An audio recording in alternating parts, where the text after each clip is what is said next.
Hey guys, welcome back again to Insta Guruji and Insta Guruji 2.0। अभी आपके लिए जो दो डेडिकेटेड चैनल है वो आ चुके हैं। इंस्टा गुरुजी जो कि मेरा एक प्राइमरी चैनल है, और डेडिकेटेड एमएससी और बीएससी की फिजिक्स के लिए इंस्टा गुरुजी 2.0 जो हमारा नया चैनल है, जिसका लोगो आप ऊपर देख भी रहे हैं, वो आपके लिए देखो बनकर तैयार है। इस चैनल के ऊपर आपको कंप्लीट देखो एमएससी की जो फिजिक्स है वो मिलने जाएगी। ठीक है, फटाफट हम देखो स्टार्ट करते हैं आज के हमारे इस टॉपिक को। बहुत इंपॉर्टेंट टॉपिक है, प्रोपोर्शनल काउंटर को हमें पढ़ना है। देखो, अगर आप लोगों ने देखी हो प्लेलिस्ट तो उसके अंदर आप लोगों ने देख लिया कि हमने आयनाइजेशन चैम्बर उसको पढ़ लिया, जीएम काउंटर को पढ़ लिया। आज अपन पढ़ रहे हैं गैस काउंटर्स के अंदर से ही एक काउंटर जिसका नाम प्रोपोर्शनल काउंटर। सबसे पहली बात तो ये आती है ना कि भाई इतने सारे काउंटर्स की जरूरत क्यों पड़ी? एक काउंटर से काम चला लेते, चल जाता। क्या चला नहीं? हम कहेंगे डेफिनेटली काम चला नहीं, तभी हमें नए नए काउंटर बनाने पड़े। हमारे पास तो गैस काउंटर्स के अंदर या गैस फील्ड काउंटर्स के अंदर बहुत सारे काउंटर्स हैं, जिसमें से ये तीसरा आज हम लोग पढ़ने जा रहे हैं। पहला देखो, वैसे अगर अपन इनकी प्रोग्रेसिवली बात करें तो सबसे पहला जो काउंटर होता है वो हमारा गैस चैम्बर होता है, जिसको अपन ने कल पढ़ा था ना। अब उसके बाद दूसरा आता है हमारा आयनाइजेशन चैम्बर के बाद प्रोपोर्शनल काउंटर। अब आयनाइजेशन चैम्बर के साथ कल अपन ने देखा कि जो हाईली एनर्जेटिक पार्टिकल्स है ना, उनको वो बड़े आसानी से ऑब्जर्व करके उनको काउंट कर सकता है, उनकी काउंटिंग हमें वो प्रोवाइड कर सकता है। लेकिन मेरे प्यारे साथियों, अगर कोई लो एनर्जी का पार्टिकल आ गया, a particle which has very low energy to ionise some gas molecules, तो ऐसे पार्टिकल्स को डिटेक्ट करना वहाँ पे थोड़ा मुश्किलात का सामना हमें वहाँ पे करना पड़ रहा था। तब हमारे पास ये निकल कर आया प्रोपोर्शनल काउंटर। अब यहाँ पर अगर आप खुद से समझना चाहें तो एक बार आप इस नाम पर गौर करना, प्रोपोर्शनल। हम फिजिक्स में देखो बहुत बार पढ़ते हैं, जस्ट लाइक मैं अगर बात करूँ कुलाम्स लॉ आपने क्लास 12 के अंदर पढ़ा था, तो हम कहते हैं जो लगने वाला फोर्स है दो चार्जेस के बीच में, which is directly proportional to the multiplication of the amplitude of the दो चार्जेस। तो हमने देखो यहाँ पे ये बात करी कि जो प्रोपोर्शनल है तो इसका मतलब क्या है?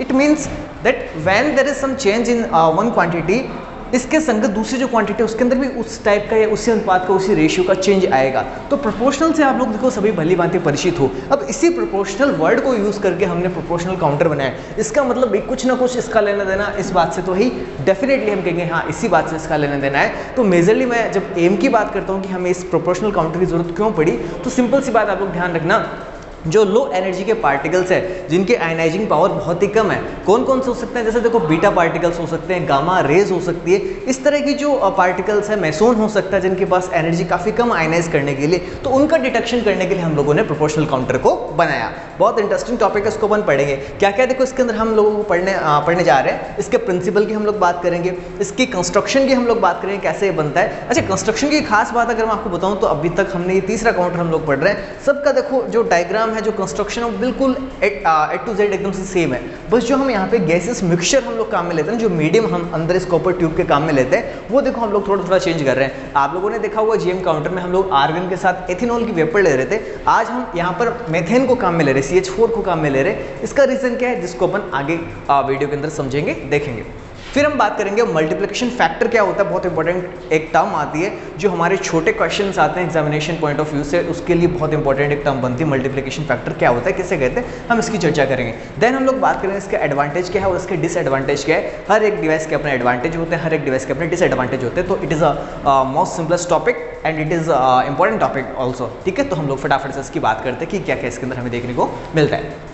सो गाइस, अब फटाफट देखो चर्चा करते हैं हमारा जो प्रोपोर्शनल काउंटर्स का प्रिंसिपल हमें कहते हैं। देखो बहुत सिंपल सी बात है, आप सभी को पता है कि जब भी कोई एक चार्ज पार्टिकल आएगा, न्यूक्लियर चार्ज पार्टिकल जब आता है जिसके पास एनर्जी होती है, तो वह यहाँ पर आयनाइजेशन को देखो प्रोड्यूस करता है। मान लो यहाँ पे आयनाइजेशन हो चुका, एक नेगेटिव आयन अपन को मिल गया और एक अपन को कैटायन मिल गया, पॉजिटिव आयन मिल गया। इस नेगेटिव आयन की जगह मैं फ्री इलेक्ट्रॉन को लिख सकता हूँ, कोई बात नहीं। ठीक है, हमने इससे पहले गैस चैम्बर जो है उसको पढ़ा था, आयनाइजेशन चैम्बर, उसके अंदर हमने इसको डिटेल से समझा कि कैसे जो आयन है वो प्रोड्यूस होता है। जीएम काउंटर के अंदर मैंने को बहुत विस्तार से बताया, तो मुझे नहीं लगता कि यहाँ पे उतना टाइम खपाने की हमें जरूरत है, क्योंकि हम एमएससी लेवल की बात कर रहे हैं, तो आप वहाँ पे भी इसको देख सकते हैं। ठीक है, अब देखो इलेक्ट्रॉन जो है वो तो यहाँ से रिलीज हो गया, फ्री इलेक्ट्रॉन तो उसको मिल गया, but this free electron doesn't have such amount of energy which can produce further ionisation, है ना। ये फर्दर आयनाइजेशन को प्रोड्यूस करवाए क्यों?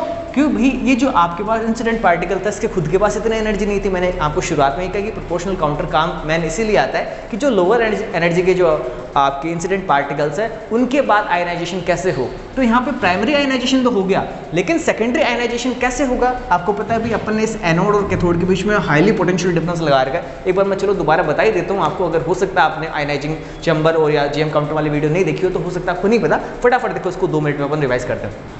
ये देखो आपको पूरी एक संरचना यहाँ पे दे रखी है। हालांकि इसको मैं आपको इसकी जो कंस्ट्रक्शन है उसके अंदर आपको विस्तार से बताता, बट यहाँ पर अपन को जरूरत है प्रिंसिपल को समझने के लिए, इसलिए आपको एक बार बता रहा हूँ। देखो ये क्या है, एक हमारे पास कॉपर की ट्यूब बनी हुई है। कॉपर की ट्यूब कैसे, जैसे मेरे पास ये बेलनाकार मार्कर है ना, ठीक इसी प्रकार की बेलनाकार ट्यूब होती है, लगभग 20 सेंटीमीटर इसकी लंबाई होती है। और जो इसकी मोटाई है, मैं अगर कहूँ ना इसकी पूरी मोटाई, तो मोटाई इसकी 2 सेंटीमीटर के करीब होती है। तो उसकी जो त्रिज्या होगी वो 1 सेंटीमीटर की होगी। आगे अपन बात भी करेंगे, छोटा सा इसके अंदर हल्का फुल्का डेरिवेशन हुआ है तो उसकी भी अपन चर्चा करें। डेरिवेशन नहीं, हालांकि एक फॉर्मूला है जिसके अंदर कुछ वैल्यूज है सामान्य सी, उनकी अपन बात करेंगे। तो ये एक सिलेंड्रिकल शेप की अंदर से खोखली एक बेलनाकार नलिका है। इस बेलनाकार नलिका के बिल्कुल से मध्य में आप देखना एक तार लगा रखा है, बहुत ही पतला सा तार है। जनरली हमें जो तार है टंगस्टन का काम में लेते हैं। देखो W से अपन टंगस्टन को रिप्रेजेंट करते हैं, तो एक टंगस्टन का तार है। अब ये तार जो है हमारे कॉपर ट्यूब के साथ संपर्क में न आ जाए, कॉन्टैक्ट में न आ जाए, इसलिए हमने देखो यहाँ पर 2 इंसुलेटिंग प्लग्स लगा रखे हैं। जनरली एबोनाइट के बनाते हैं। एबोनाइट एक इंसुलेटिंग मटेरियल है, तो वो क्या करता है कि इस एनोड के तार को इस कैथोड की ट्यूब के साथ कॉन्टैक्ट में आने से, डायरेक्ट कॉन्टैक्ट में आने से रोक देता है।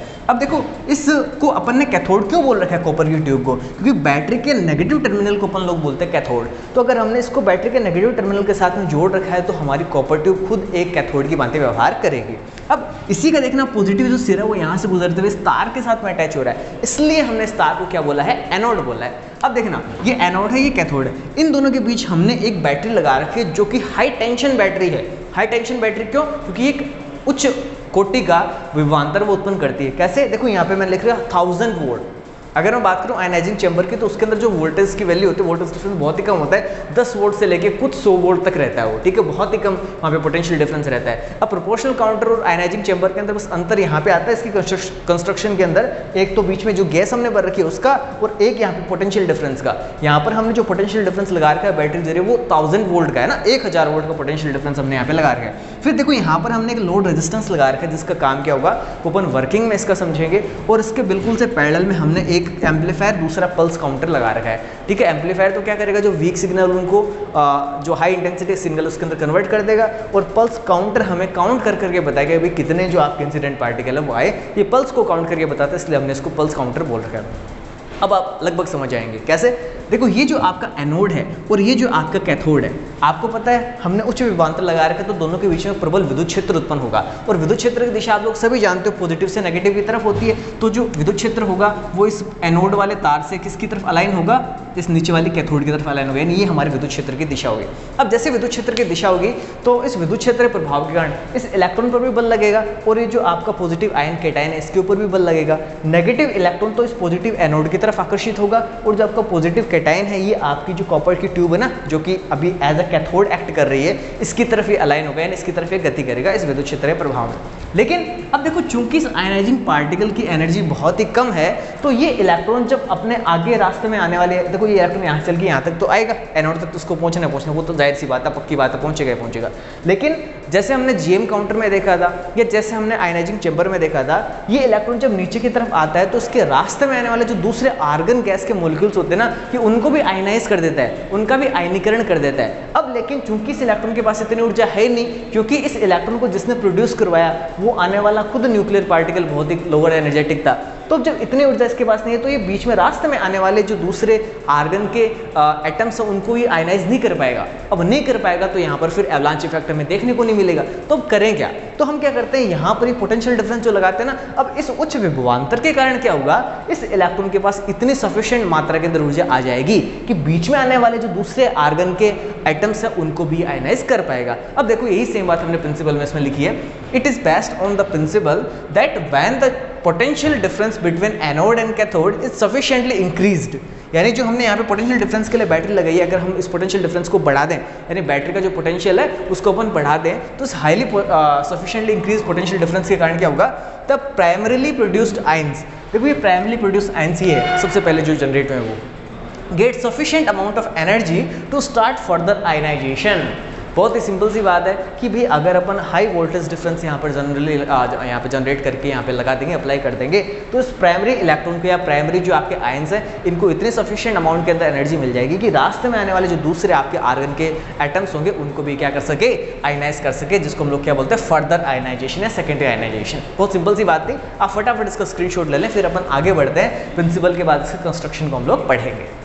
सो गाइस अब हम लोग बात करते हैं कि जो हमारे प्रोपोर्शनल काउंटर्स की कंस्ट्रक्शन के अंदर हमें देखो क्या थ्योरी लिखनी है। जो आपको प्रैक्टिकली यहाँ पे डायग्राम से जो समझाना था वो तो मैंने आपको समझा दिया। अब अपन बात करते हैं इसकी थ्योरी में हम लोग क्या लिखेंगे। देखो कंस्ट्रक्शन में हमें क्या लिखना है, the proportional counter is mainly consist of a hollow cylindrical copper tube and a thin tungsten wire. देखो यहाँ पे एक जो मेटालिक वायर हम लोग काम लेते हैं बहुत ही पतला सा टंगस्टन का बना होता है। टंगस्टन का सिंबल चूंकि W होता है तो मैंने यहाँ पे डायरेक्ट इसको टंगस्टन को W से लिखा है। Tungsten wire in the centre, the copper tube is connected to the negative terminal of the battery so it acts as cathode whereas the tungsten wire acts as anode. देखो simple सी बात, अगर अपन copper की tube को battery के negative terminal से जोड़ रखा है तो the copper tube will act as cathode and the tungsten wire which is connected to the positive terminal of the battery, so that is why it will act like anode। ठीक है, आगे हम लोग चलते हैं। A high tension battery is associated with the load resistance and a pulse detector come amplifier. It means कि हमने इस पूरे सिस्टम के साथ में एक हाई टेंशन की बैटरी जोड़ रखी है और इस हाई टेंशन की बैटरी के साथ में यहाँ पे हमारे पास एक लोड रेजिस्टेंस है जिसके एकदम से पैरेलल के अंदर हमने यहाँ पर एक एम्पलीफायर और एक पल्स डिटेक्टर को देखो जोड़ के रख रखा है। तो ये पूरा कंस्ट्रक्शन के अंदर हमें लिखना है। एक लाइन आप इसमें और ऐड कर सकते हो अगर आप चाहें तो, कि ये जो चैम्बर है आपका एनर्जिंग चैम्बर यहाँ पे आप लोगों ने बना रखा है, फिर मैं इसको कहूँ कि प्रोपोर्शनल काउंटर के लिए जो हमने चैम्बर बना रखा है, इस गैस चैम्बर के अंदर हम लोग आर्गन और मीथेन का जो मिक्सचर है वो भी डालते हैं। So you can also add one line more that we add argon and we add the mixture of argon and methane gas in this copper tube. Okay, अब आगे चलते हैं। आप लोग फटाफट से स्क्रीनशॉट ले लें ताकि आप इसको अपने नोट्स के अंदर आराम से उतार सकें। सो गाइस अब हम लोग बात करते हैं जो हमारा प्रोपोर्शनल काउंटर है इसके वर्किंग और इसके मैकेनिज्म के अंदर हमें लिखना क्या है। देखो बहुत सिंपल सी बात है। देखो when a nuclear particle incidents on argon molecule it ionizes। Simple सी बात है कि जब कोई अपना न्यूक्लियर पार्टिकल आएगा किसी आर्गन के मॉलिक्यूल पे गिरेगा तो उसको आयनाइज कर देगा। उसके बाद when we apply strong electric field between anode and cathode। देखो इसको अपन कैसे अप्लाई करें, बहुत सिंपल सी बात है। हमने एक हाई टेंशन की बैटरी यहाँ पे 1000 वोल्ट की लगा रखी है, तो यहाँ पे एनोड और कैथोड के बीच में एक हाईली पोटेंशियल डिफरेंस जो है वो जनरेट होगा जिसके कारण एक हाई इंटेंसिटी का इलेक्ट्रिक फील्ड यहाँ पे जनरेट होता है। उस इलेक्ट्रिक फील्ड की हम लोगों को देखो यहाँ पे चर्चा करनी है। तो हम लोगों ने कहा कि between anode and cathode these primarily produced ions get sufficient amount of energy that will lead to the further ionisation. मतलब फिर क्या होगा कि ये जो हमारे प्राइमली प्रोड्यूस्ड जो आयंस है इनके पास इतनी सफिशिएंट अमाउंट के अंदर एनर्जी आ जाएगी कि जो रास्ते में इनके आने वाले अदर आर्गन मॉलिक्यूल्स है उनको ये आयनाइज कर देंगे, यानी सेकेंडरी आयनाइजेशन को ये प्रोड्यूस करवा देंगे। फिर देखो हम लोग आगे बात करते हैं, the produced electric field is given by this formula. देखो यहाँ पे जो इलेक्ट्रिक फील्ड जनरेट होगा ना उसका फॉर्मूला क्या, उसको अपन किस फॉर्मूले के जरिए रिप्रेजेंट करेंगे, तो वो है E = V/R log B/A। ठीक है, यहाँ पे V क्या है, देखो वो पोटेंशियल डिफरेंस है जो हम यहाँ पे अप्लाई करते हैं और जनरली हम लोग 1000 वोल्ट का पोटेंशियल डिफरेंस वो यहाँ पे अप्लाई करते हैं। अब बात है कि सर ये स्मॉल a और स्मॉल b क्या चीज़ है, तो इनकी बात करते हैं। देखो स्मॉल a जो है ये हमारा जो हमने कॉपर ये जो टंगस्टन का बिल्कुल से थिन वायर हमने ले रखा है, इस थिन वायर की रेडियस है, आप ये कह सकते हो। ठीक है, तो ये जो थिन वायर आपका टंगस्टन का आप लोगों ने ले रखा है तो इसकी जो रेडियस है जनरली हम लोग लेते हैं 0.1 मिलीमीटर, यानी इतना बहुत पतला सा 0.1 मिलीमीटर। आप लोग कल्पना कर सकते हो कितना पतला सा वायर होगा, उसकी अगर रेडियस इतनी है तो बहुत ही पतला सा एक हम टंगस्टन का वायर यहाँ पे काम लेते हैं। तो उसकी रेडियस को हम लोग स्मॉल ए से रिप्रेजेंट करते हैं जिसकी वैल्यू है 0.1 मिलीमीटर। फिर बात करते हो स्मॉल बी क्या है, तो जो हमने यहाँ पे कॉपर की सिलेंड्रिकल ट्यूब ले रखी है, याद करो इसी वीडियो की शुरुआत में मैंने आपको बताया था जो हमारी कॉपर की ट्यूब है इसकी लेंथ तो लगभग 20 सेंटीमीटर हम लोग रखते हैं, लेकिन इसकी जो आपकी मोटाई है वो इसका जो व्यास वो पूरा 2 सेंटीमीटर हम लोग रखते हैं। अब 2 सेंटीमीटर का मतलब 20 मिलीमीटर हो गया, लेकिन चूंकि हम यहाँ पर बात करें इसकी रेडियस की, तो रेडियस तो उसकी आधी होगी ना 10 मिलीमीटर। तो ये जो हमारी कॉपर की सिलेंड्रिकल ट्यूब है इसकी रेडियस जिसको हम लोग बी से लिख रहे हैं वो होती है 10 मिलीमीटर। ठीक है, और ये वोल्टेज डिफरेंस मैंने आपको बताया 1000 वोल्ट का हम लोग वोल्टेज डिफरेंस उसमें अप्लाई करते हैं। जब हम ये सारी वैल्यूज इस फॉर्मूले के अंदर पुट करते हैं तब हमें ये पता चलता है कि यहाँ पर जो इलेक्ट्रिक फील्ड जनरेट होता है हमारे एनोड और कैथोड के बीच में, उसकी जो इंटेंसिटी होती है वो होती है 10⁶ वोल्ट पर मीटर। अब आप खुद कल्पना कीजिए कि जो इतना खतरनाक इतना भारी इलेक्ट्रिक फील्ड यहाँ पे जनरेट होगा, तो ये इलेक्ट्रॉन जो फ्री इलेक्ट्रॉन था जिसके पास हम लोग शुरुआत में कह रहे थे कि वो इतने सफिशिएंट अमाउंट ऑफ एनर्जी नहीं है कि फर्दर आयनाइजेशन को प्रोड्यूस करवा सके, अब इसके पास भर की एनर्जी आ गई। अब तो ये कहेगा आ जाओ कितने आते हो, तुम सबको एक साथ देख लूँगा, तो इसके अंदर वो पुष्पा वाला सीन हो जाएगा। तो ये आगे बढ़ेगा और जो बीच में आने वाले जितने भी आर्गन के मॉलिक्यूल्स होंगे या आर्गन के एटम्स होंगे तो उनको क्या कर देगा, आयनाइज कर देगा। इस प्रकार से हमारा लगातार काम करता रहेगा। इसकी जो कंस्ट्रक्शन या फिर कंस्ट्रक्शन है, इसकी वर्किंग मैकेनिज्म के अंदर छोटी सी एक और बात है वो भी हमें लिखनी है, वो मैं आपको यहाँ पे बता देता हूँ। उसके बाद नेक्स्ट स्लाइड के अंदर मैं इसको यहाँ पे आपको लिख के भी बता दूंगा। होता क्या है, देखो जब यहाँ पे इसका आयनाइजेशन होता है, आयनाइजेशन होने के बाद आर्गन से क्या होता है, आर्गन के एटम से एक्चुअल के अंदर ये आर्गन का अपना एटम है। मैंने शुरुआत में भी इसको बताया था जब हमने इसकी गेगर मिलर काउंटर जेम काउंटर हमने पढ़ा था, तब भी मैंने बताया था। और जो हमारा पिछली वीडियो थी हमारी आयनाइजिंग चैम्बर को लेकर, उसके अंदर मैंने बताया था। मान लो आर्गन है तो उसके आउटर मोस्ट शेल के अंदर एक इलेक्ट्रॉन है। जब इसको सफिशिएंट अमाउंट में एनर्जी मिलेगी तो ये इलेक्ट्रॉन यहाँ से निकल कर बाहर चला जाएगा। अब यहाँ पर देखो एक खालिस्तान बचा। एक्चुअल के अंदर ये क्या है कि एक आर्गन का पॉजिटिव आयन बन चुका, यहाँ पर एक फ्री इलेक्ट्रॉन बन चुका। जब यहाँ से इलेक्ट्रॉन निकला तब ये आर्गन Ar पॉजिटिव बन चुका, ठीक है। यानी इसका मतलब ये अभी एक एक्साइटेड स्टेट के अंदर है। या मैं यूँ कहूँ कि जब ये इलेक्ट्रॉन फर्दर आयनाइजेशन करेगा तो जो बीच में आने वाले आर्गन के मॉलिक्यूल्स हैं उनको एक्साइटेड स्टेट के अंदर लेके चला जाएगा। जब ये आर्गन के मॉलिक्यूल उस एक्साइटेड स्टेट से वापस से अपनी जो ग्राउंड स्टेट है उसके अंदर आते हैं, तब यहाँ पर एक छोटी सी एनर्जी को ये रिलीज करते हैं। हाँ, छोटी सी एनर्जी में उसको बोलो, लेकिन काफ़ी एनर्जी होती है, भी फोटोन की फॉर्म में देखो रिलीज करता है। तो मैं देखो सिंपल सी बात जब अपन आगे भी लिखेंगे तो उसके अंदर मैं यही आपको लिख के बताऊंगा कि जब एक्साइटेड आर्गन के जो एटम्स है वापस से ग्राउंड स्टेट में आते हैं तो वो कुछ अमाउंट के अंदर एनर्जी को फोटोन के फॉर्म में रिलीज करते हैं। अब अगर ये एनर्जी इस आयनाइजिंग चैम्बर के अंदर, या फिर मैं इसको कहूँ जो कॉपर की आपकी ट्यूब है इसके अंदर वो फैलने लग गई, मतलब कि इसके अंदर अगर रिलीज हुई तो हो सकता है कि वो और ज़्यादा आयनाइजेशन को प्रोड्यूस करवा दे, क्योंकि हमने एक हाई इंटेंसिटी का इलेक्ट्रिक फील्ड भी यहाँ पे लगा रखा है। अब ऐसा होना नहीं चाहिए। याद करो जब हमने जेम काउंटर पढ़ा था तो वहाँ पे हमने पढ़ी थी क्वेंचिंग, वही सेम क्वेंचिंग वाली प्रोसेस यहाँ पे होती है। अब इस क्वेंचिंग को करने के लिए जेम काउंटर के अंदर तो हमने एथेनॉल की वेपर को काम में लिया था, याद रखना उस बात को। आज हम लोग देखना यहाँ पर काम में ले रहे हैं इस मेथेन गैस को। मेथेन गैस भी क्या करेगी कि जो एक्स्ट्रा के अंदर एनर्जी रिलीज हो रही है as in the form of photon, उसको मेथेन के जो मॉलिक्यूल है वो उसको ऑब्जर्व कर लेंगे, और जो फर्दर आयनाइजेशन इसके कारण से होगा ना, इस फोटोन रिलीज होने का, उसको ये प्रिवेंट कर देगी, उसको ये रोक देगी, जिससे हमारा जो ये पूरा सिस्टम है वो ढंग से काम करेगा। और जो हमें काउंट्स यहाँ पर प्रॉपर्ली मिलनी चाहिए थी उतने की उतनी काउंट हमें यहाँ पे प्रॉपर्ली मिलेगी, और हमारा प्रोपोर्शनल काउंटर एकदम से बढ़िया तरीके से काम करेगा। तो फटाफट लिखना क्या, उसको फटाफट आपको लिख के दिखा देता हूँ। आप इसका स्क्रीनशॉट जो है वो ले लें फटाफट से, ताकि अपन आगे बढ़ सकें। सो गाइस, अब हमें लिखना क्या है फटाफट हम लोग देखते हैं मेथेन के बारे में। देखो, when the excited argon atom returns to its ground state releases some energy in the form of photons. Simple सी बात है, अगर वो एक्साइटेड स्टेट का आर्गन एटम है, जब वो वापस से अपनी ग्राउंड स्टेट के अंदर आता है तो अपनी एनर्जी को फोटोन की फॉर्म में रिलीज करता है। ओके, तो release some energy in the form of photon to prevent further ionisation due to these photons we mix methane gas into with the argon gas, है ना। तो हम आर्गन गैस के साथ में कुछ मीथेन गैस के कुछ मीथेन गैस है वो भी इसके अंदर हम लोग मिला देते हैं। तो मीथेन गैस मिलाने से क्या हो, जो आपके एक्स्ट्रा अमाउंट के अंदर एनर्जी है जो कि फोटोन के कारण है, उसको मीथेन की जो मॉलिक्यूल है वो ऑब्जर्व कर लेंगे, और जब ये उसको ऑब्जर्व कर लेंगे तो उसका उपयोग ये आइदर रोटेशन एनर्जी और वाइब्रेशन एनर्जी जिस भी रूप में यूज़ करना चाहे वो उस रूप में यूज़ कर लेंगे। लेकिन ये फोटोन हमारे लिए कोई हानि यहाँ पर उत्पन्न नहीं करेंगे, कोई हानि यहाँ पर क्रिएट नहीं करेंगे, और हमारा प्रोपोर्शनल काउंटर बहुत बढ़िया तरीके से काम करेगा। अब फटाफट देखो हम लोग बात कर लेते हैं जो हमारे प्रोपोर्शनल काउंटर्स के एडवांटेज क्या है और इसके डिसएडवांटेज क्या है, फटाफट देखते हैं। आप इसका फटाफट स्क्रीनशॉट ले सकते हैं। सो गाइस, अब एकदम से लास्ट में हम लोगों को बात करनी जो हमारे प्रोपोर्शनल काउंटर्स के एडवांटेज क्या है और उसके डिसएडवांटेज क्या है। बहुत सिंपल सी बात है। अगर आपको थोड़ा सा बैकग्राउंड नॉइज़ आ रहा हो तो उसके लिए मैं थोड़ी सी क्षमा चाहूँगा। इस वीडियो के बाद जो नेक्स्ट वीडियोज़ है वो मैं अपने खुद की जो स्टूडियो है उसी के अंदर शूट करूँ। अभी मैं थोड़ा सा आउटपिंग में जब शूट करूँ किसी और जगह पे, हो सकता है थोड़ा सा आपको बैकग्राउंड नॉइज़ देखने को मिले, उसके लिए मैं आपसे क्षमा याचना चाहता हूँ। हम लोग बात करते हैं देखो एडवांटेज की। देखो, high energetic as well as low energetic particles can be detected. देखो, हम लोगों ने बात करी जब हम आयनाइजेशन चैम्बर की बात कर रहे थे तो वहाँ पे हम लोगों ने देखा कि जो हाई एनर्जेटिक पार्टिकल थे जैसे कि अल्फा पार्टिकल है, उनको बड़ी आसानी से वो डिटेक्ट कर रहा था, लेकिन जो लोअर एनर्जी के पार्टिकल थे उनको वो डिटेक्ट नहीं कर पा रहा था। तो हमारा ही जो प्रोपोर्शनल काउंटर्स के साथ कितनी अच्छी बात है कि हायर एनर्जेटिक पार्टिकल्स को तो डिटेक्ट कर ही सकता है, एज वेल एज जो लोअर एनर्जेटिक पार्टिकल्स है, एनर्जेटिक पार्टिकल्स है, उनको भी ये डिटेक्ट कर पा रहा है। The proportional counter can be measure the height of the current pulse. देखो, यहाँ पर जो हमने करंट पल्स को डिटेक्ट करने के लिए जो डिटेक्टर हमारा लगा रखा है, ये न केवल हमें काउंटिंग बताता है बल्कि जो हमारी पल्स की हाइट है ना उसको भी ये करंट के आधार पर मेजर करता है। अगर करंट ज़्यादा फ्लो होगा इस रेजिस्टेंस के अंदर से, तब ये जो हाइट है पल्स की वो ज़्यादा हमें मिलेगी। तो ये केवल और केवल पल्स की हाइट को ही नहीं, केवल और केवल पल्स की काउंट को ही नहीं, उसकी हाइट को भी हमें बताता है। ठीक है, फिर अपन आगे चलते हैं। इसके जो डिसएडवांटेज उसके हम लोग बात करते हैं। इसमें एक यहाँ पे गैस मल्टीप्लिकेशन फैक्टर है वो भी निकल रहा था, जिसके मैंने शुरुआत में जब हमने ऑब्जेक्टिव्स देखे थे आज के, उनके अंदर भी मैंने इसका नाम लिया था, बीच में आपको बताना भूल गया। अभी मैं जब इसको लिख रहा था तो मुझे याद है, अभी आपको बता दूंगा।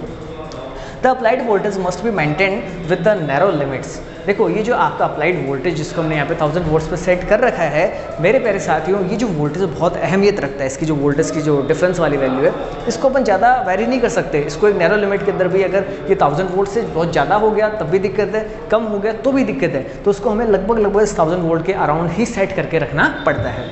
फिर मैं बात करता हूँ the gas multiplication factor depends on the applied voltage. जो गैस मल्टीप्लिकेशन फैक्टर है वो अप्लाइड वोल्टेज के ऊपर डिपेंड करता है। अब ये बात आती है गैस मल्टीप्लिकेशन फैक्टर है क्या, तो देखो पहले तो मैं आपको बताता हूँ इस गैस मल्टीप्लिकेशन फैक्टर की एक अलग से मैं वीडियो आपको बना के दूँ, क्योंकि एक अच्छा टॉपिक है और हो सकता है कि जो छोटे क्वेश्चन आते हैं हमारे एग्जाम में, यूनिवर्सिटी के जो एग्जामिनेशन होते हैं उनके अंदर आपसे पूछे जा सके। तो सबसे पहले तो देखो गैस मल्टीप्लिकेशन फैक्टर को हम कैपिटल M से रिप्रेजेंट करते हैं, ठीक है। अब ये होता क्या है, देखो जो आपका प्राइमरी आयनाइज पार्टिकल था, ये जिसको मैं यहाँ पे ये जो आपको प्राइमरी आयनाइज पार्टिकल दिख रहा है, ये और फर्दर कितने जो आपके मॉलिक्यूल्स है या कितने एटम्स हैं उनको ये आयनाइज कर सकता है, ये जो इसकी क्षमता है ना, उस क्षमता को हम लोग क्या बोलते हैं, गैस मल्टीप्लिकेशन फैक्टर कहते हैं। जो आपका प्राइमरी आयनाइज पार्टिकल है वो कितने फर्दर आयनाइजेशन कर सकता है, ये जो इसकी पावर है, इस पावर को हम लोग क्या बोलते हैं, गैस मल्टीप्लिकेशन फैक्टर बोलते हैं। अब इसका देखो gas multiplication factor proportional counter का वो डिपेंड कर रहा है ये हमारे अप्लाइड वोल्टेज के ऊपर। तो अप्लाइड वोल्टेज को अगर अपन कम कर देंगे तो गैस मल्टीप्लिकेशन फैक्टर के ऊपर फर्क पड़ेगा, अगर अपन इसको बढ़ा देंगे तो भी गैस मल्टीप्लिकेशन फैक्टर के ऊपर फर्क पड़ेगा। तो ये इसके कुछ डिसएडवांटेज है कि भाई जो निर्भरता आ रही है वो इसकी वोल्टेज के ऊपर आ रही है, इसके वोल्टेज को हमें एक लिमिट के अंदर ही, एक नैरो लिमिट के अंदर ही मेंटेन करके रखना पड़ रहा है। तो मेरे साथ ये था आपका proportional counter. So guys, I hope that you like this video. If this is true, then you can show your love by liking this video, by sharing this video, and you can also tell your valuable comments in the comment section. This channel Insta Guruji as well as Insta Guruji 2.0 is dedicated to you, and Insta Guruji 2.0 is officially dedicated to MSc and BSc Physics, so you will find all the content videos of your syllabus here. So अगर मैं आपसे बात करूँ, थोड़ी देर पहले मैंने आपको कहा कि वीडियो थोड़ी सी मैं कहीं और शूट कर रहा हूँ, थोड़ा बैकग्राउंड नॉइज़ आएगा, लेकिन कल से जो हमारी वीडियो आएगी उसको मैं अपने खुद के स्टूडियो में ही शूट करूँगा, तो वहाँ पे आपको ये दुविधा, ये दिक्कत नहीं आएगी। So guys, I hope that you enjoyed this video. Thank you so much, thanks a lot. जय हिंद, वंदे मातरम।